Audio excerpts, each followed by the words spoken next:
I stopped sharing my thoughts and feelings with my girl. The relationship improved, and now I'm alone again. Man, that is a gut punch of an opening line. It really is.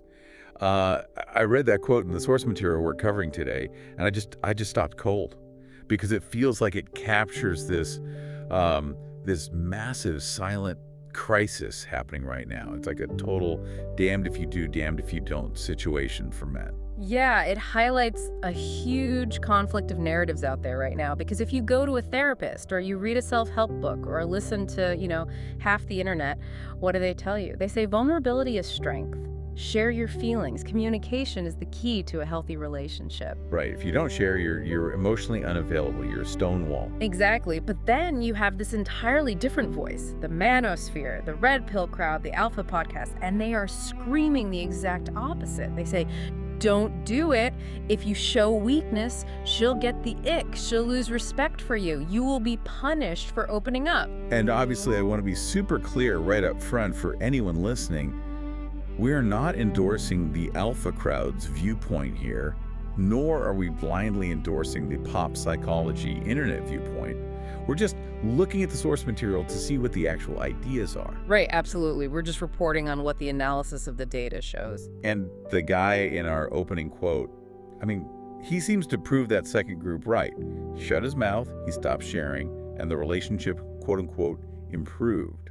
But the kicker is that last part, now I'm alone again. He's in the relationship, but he's deeply lonely. So, what are we actually supposed to do with that? Well, we are going to try to solve that exact riddle today. And we aren't doing it with, TikTok hot takes or angry Twitter threads. We are looking at a really thorough, deep dive analysis by Dr. K from Healthy Gamer GG. Yeah, and I love that we're using him as the source for this deep dive because he's an actual psychiatrist. He didn't just give his opinion. He pulled up the actual clinical research papers on self-disclosure, gender dynamics, and relationship satisfaction, just to see what the data actually proves. And the data is really surprising. It suggests that both the share everything crowd and the share nothing crowd are basically wrong. The answer isn't a binary switch. It depends entirely on three things: your relationship goals, your mental health, and this psychological concept called volatility. Okay, volatility sounds pretty ominous. But before we get there, I need to clear something up because I'm still stuck on the idea that suppressing feelings can actually improve a relationship. That sounds, it sounds dysfunctional. How can hiding who you are possibly make things better? It really depends on how you define better. But to understand that, we first have to look at who is actually doing the sharing in the first place. You mean men versus women? Right. The classic stereotype. We all know it. Women are the emotional ones who want to talk for hours, and men are the stoic protectors who just want to watch the game and grunt. Men are from Mars, all of that. Well, the research Dr. K highlighted basically takes that stereotype and just throws it straight in the trash. When researchers looked at self-disclosure in intimate relationships, they found that the levels of sharing are roughly the exact same between men and women. Wait, really? So statistically, men are spilling their guts just as much as women are? On average, yes. That feels, that feels hard to believe. Look at literally any sitcom on television. The trope exists for a reason, doesn't it? It exists because of lazy categorization. Think about it like a bell curve. You have hill for men and a hill for women. The peaks of those hills, which represent the averages, are almost identical. But the hills themselves are really, really wide. Meaning there's just a lot of variety. Huge variety. The difference between a quiet, stoic man and a deeply emotional, oversharing man is massive. That gap is way bigger than the difference between the average man and the average woman. So saying all men are like this is statistically useless because the variance within the gender is just so high. Okay, so we're all individuals, I get that. But if the data says we share the same amount overall, why does it feel like women are always asking men to open up more? Why is there this constant pressure? That is where the data gets weird. There was a specific finding in the research about perception. The study showed that if a woman perceives that her partner is disclosing more, the couple is significantly less likely to break up. perceives it. So it doesn't even matter if he actually is sharing more as long as she just thinks he is? In a way, yeah. Perceived responsiveness and openness are major protective factors against breaking up. So if we strictly look at that data point, the alpha advice to never share, to always stay mysterious, is actually statistically dangerous. If she perceives you as a brick wall, the likelihood of a breakup goes way up. Okay, so sharing, or at least appearing to share, keeps you together. But that brings us right back to our sad friend in the intro quote. He stopped sharing, he became the wall. And he literally said the relationship improved. How is that possible if the data says he should have been dumped? This is the pivot point. This is where we have to stop talking about relationships as this one universal thing and start talking about goals. Dr. K breaks this down using a framework called regulatory focus theory. Basically, people approach relationships with one of two mindsets: promotion or prevention. Promotion and prevention. Okay, break those down for me. Promotion focus is what we usually see in romantic movies. The goal is growth. It's advancement. You want to get closer. You want to achieve deeper intimacy. You want to merge your lives. It's about climbing the mountain to see the view together. Okay, that sounds like the healthy version. Like, let's build a life together. Sure, that's the ideal. But then you have prevention focus. The goal here isn't to climb the mountain. The goal is to just not fall off the cliff. It's about safety, security, and obligation. You want to maintain the status quo, you just don't want to rock the boat. Not falling off the cliff. That sounds kind of depressing, honestly. Is that really a relationship goal for people? For a lot of people, absolutely. Think about a couple that's been together a really long time. Maybe they have kids, mortgage, stressful jobs. The spark might be dim. They aren't trying to discover each other's souls on a random Tuesday anymore. They are just trying to keep the household running without fighting. They want peace. I guess I can see that. You're in survival mode.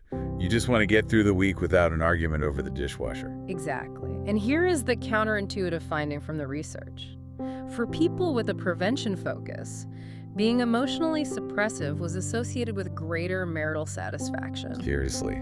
So if your goal is just don't fight, then shutting up about your feelings actually works. It works very well, especially if the partner is also in prevention mode. If the goal is don't rock the boat, and you come home and say, honey, I'm feeling really existentially empty today, and I need to talk about our deep emotional connection. What are you doing? I'm rocking the boat. You are threatening the equilibrium. You are introducing instability into a system that is specifically designed to stay flat. So, when that man in the intro stopped sharing, he likely shifted the relationship into a pure prevention state. So the improvement he saw was just silence. It was the absence of conflict. The ick moments stopped. The awkward, heavy conversations stopped. The boat stopped rocking. He basically won at the game of prevention. But he lost the connection. That completely explains the I'm alone again part. He's safe, but he's in solitary confinement. That's the trade-off. And it's a trade-off a lot of men make without even realizing it. They think they are saving the relationship, but they are actually just embalming it. Embalming the relationship. Wow, that is a dark image. But okay, let's say you're listening to this and you think, I don't want to be embalmed. I want the promotion relationship. I want the closeness. The advice is to share, right? Generally, yes. But Dr. K throws up a massive stop sign right here. We have to talk about mental health, because there is a huge difference between sharing feelings and sharing symptoms. Okay, this feels like an important distinction. What do you mean by symptoms? So Dr. K highlights a study that looked specifically at social anxiety. Now, for people with low social anxiety, sharing negative emotions like saying I had a tough day or I'm worried about this project at work that enhanced closeness, that's the standard therapy advice working as intended. Vulnerability builds a bridge. But for people with high social anxiety? The reverse happened. Sharing negative emotions caused the relationship to deteriorate. And this is the part that really scares people. Withholding those emotions actually enhanced closeness over time. Wait, hold on. If I have high anxiety and I tell my partner about it, they like me less. That sounds incredibly harsh. I mean, that confirms literally every fear an anxious person has. It is harsh, but we have to look at why that happens. It's not just because the partner is cruel or lacks empathy. It's about the nature of the sharing itself. When someone with high anxiety shares, they often aren't just informing the partner about their day, they are actively seeking reassurance. Ah, okay. The loop of, do you still love me? Are we okay? Did I do something wrong? Exactly. And that is an endless pit. If you have untreated anxiety, no amount of reassurance from your partner is ever enough. You'll need it again tomorrow. So the sharing becomes a repetitive, draining cycle. Dr. K calls it caregiver burnout. That makes total sense. You're not connecting with them. You're asking them to do a job. You're asking them to be your therapist. And partners are not therapists. They aren't trained for it, and they didn't sign up for it. Dr. K was brutally honest about this part. He actually called mental illness a disadvantage in the dating market. Ouch. It's a reality check. Doesn't mean you can't be loved, obviously, but it means that if you use your partner as your primary outlet for a clinical condition, you are putting a structural load on the relationship that it probably just can't hold. So the alpha advice of don't share your problems is sort of accidentally right in this one specific case. In a broken clock is right twice a day sort of way, yes. If your sharing is actually just symptom dumping, stopping that behavior will likely improve the relationship in the short term. It stops the drain on your partner. So if you're struggling with real clinical depression or anxiety, the move isn't to tell your girlfriend everything. The move is to get a therapist, do the heavy lifting there, and then maybe share the progress with her. Precisely. The phrasing from the source was great. You share the battle, not the wound. Saying, I'm dealing with this and here's how I'm handling it is attractive. Saying, I am broken, please fix me is exhausting. Share the battle, not the wound. I really like that. Okay, so we have the goals promotion versus prevention, and we have the mental health trap. But there's one more piece of the puzzle, the deep dive. The part the source called the scary part? Right, the volatility study. Yeah, this one confused me a bit initially. It talked a lot about emotional work. Could we define that first? Because it sounds like a corporate buzzword. What does actual emotional work look like on a random Tuesday night? Emotional work is the heavy lifting of intimacy. It's not just doing the dishes or picking up the kids. It's noticing and asking, hey, you seem distant today. Is everything okay? It's scheduling the date night specifically to reconnect. It's bringing up the awkward conversation about where the relationship is going. It's the conscious effort required to maintain the emotional bond. Got it. It's the stuff that forces you to actively pay attention to the relationship. Right. Now, the researchers in this daily diary study looked at 74 couples and measured this work against something called volatility, which is basically how much your feelings of love and commitment fluctuate day to day. And ideally, you want low volatility, right? You want to feel steady in your love. Usually, yes. And for women in the study, when their male partners did emotional work, when the guys engaged, listened, planned, the women felt more stable. Their volatility went down. Okay, that totally tracks. If he's trying, she feels secure. But the flip side is the anomaly. When the woman did emotional work to support her partner, the man's experience of volatility actually increased. Wait, explain that. She is trying to help. She is asking how he is. She's trying to deepen the connection. And his reaction is to feel less secure. His feelings of love and commitment started swinging wildly. The source described this specific finding as insane. It implies that for the men in this study, receiving that intense emotional focus actually felt destabilizing. Why? Is it just an ego thing? Like a macho, I don't need help kind of thing? The authors of the study threw around ideas about patriarchal norms, men feeling uncomfortable being cared for one. But I think if we connect this back to the prevention goal we talked about earlier, it makes even more sense. Oh, interesting. Connect those dots for me. Okay, imagine a guy whose goal is prevention. He just wants peace. He wants to watch TV and not fight. He's holding the status quo together with duct tape. Suddenly, his wife starts doing emotional work. She sits him down, she asks deep questions, she wants to work on us. She's rocking the boat. Exactly. To her, that's an act of love. To him, that is a threat. It feels like, oh no, something is wrong. Why are we talking about this? Are we breaking up? Her attempt to connect feels like the prelude to a crisis. So his volatility spikes, he panics. That is That's tragic, actually. It's a complete translation error between the two of them. She thinks she's watering the garden, and he thinks she's setting it on fire. And this brings us all the way back to the very beginning, the guy who stopped sharing. He lightly stopped doing emotional work. Probably stopped responding to her emotional work. He shut down the volatility. And called it an improvement. But again, we have to look at the metrics. Dr. K made a really sharp point here about subjectivity. This guy says the relationship improved, but we don't have the girlfriend's diary. Yeah, we don't know her side of the story at all. For all we know, she's sitting there thinking, he's checked out, he doesn't talk to me anymore, I'm incredibly lonely. The relationship might be stable right now, but it might be rotting from the inside. It's the difference between a patient who is cured and a patient who is in a coma.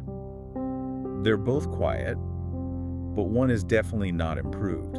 That is a perfect analogy, and that is exactly why the rigid internet advice is so dangerous. The alpha advice focuses entirely on prevention, maintain frame, don't show weakness, keep the upper hand. It's great for creating a coma, it's terrible for creating a real connection. But the therapy internet advice, just share everything all the time.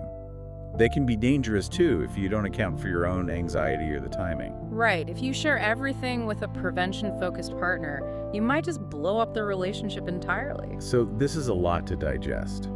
If you're a listener and you're sitting there thinking, okay, I want to be close to my partner, but I don't want to get the ick or blow things up, what do you actually do? How do we synthesize all this data? I think we can boil it down to a 3-step checklist. Before you decide to do a deep emotional dump with your partner, run through these 3 checks. Okay, hit me with step 1. Step 1, the mental health check. Ask yourself honestly, is this a feeling or is this a symptom? Share the battle, not the wound. Right. If you are looking for a therapist, hire a therapist. Don't put that weight on your partner. It's not about hiding your flaws, it's about responsibility. Address the clinical stuff with a professional so you can bring your best self, even your struggling self, to the relationship in a healthy way. Okay, it makes sense. Step 2. Step 2, the goal check. Look at your relationship honestly. Is it in promotion mode or prevention mode right now? Basically, read the room. Yes. If you guys are barely hanging on and you're just trying to survive a stressful month at work, maybe that isn't the night to unpack your deep childhood trauma. Respect the equilibrium until you both have the emotional bandwidth and energy to move back into promotion. But you shouldn't get stuck in prevention forever, right? Exactly. Prevention is a phase. It shouldn't be a lifestyle. And finally, step 3, match the energy. This goes back to that perception study from the beginning. It does. Does your partner actually want to get closer? Do they disclose things to you? If you are the only one sharing, you are vulnerable in a bad way. If you are both sharing, you are building something real. So it really isn't about being alpha or beta. It's just about social intelligence. It's about knowing who you're talking to and what the context is. It is. The alpha crowd is right about one thing: constant oversharing can look like incompetence or instability. But the psychologists are right about the big thing. You cannot be truly loved if you're never truly known. You know, I keep thinking about that final line from the intro quote. Now I'm alone again. It haunts the whole discussion, doesn't it? It really does. Because he won. He followed the rules that said don't share, and he got the improved relationship. But he lost himself in the process. And that is the final provocative thought I want you, the listener, to sit with today. We've talked a lot about strategies and volatility and goals, but ultimately you have to ask yourself if your relationship requires you to suppress who you are just to maintain equilibrium. Are you actually in a relationship with another person? Or are you just coexisting with a roommate to avoid facing the world alone? Man, sometimes the price of peace is just way too high. Sometimes it really is. That's a lot to think about. Thanks for walking us through the data today. Always a pleasure. And thank you for listening to this deep dive. We'll see you on the next one.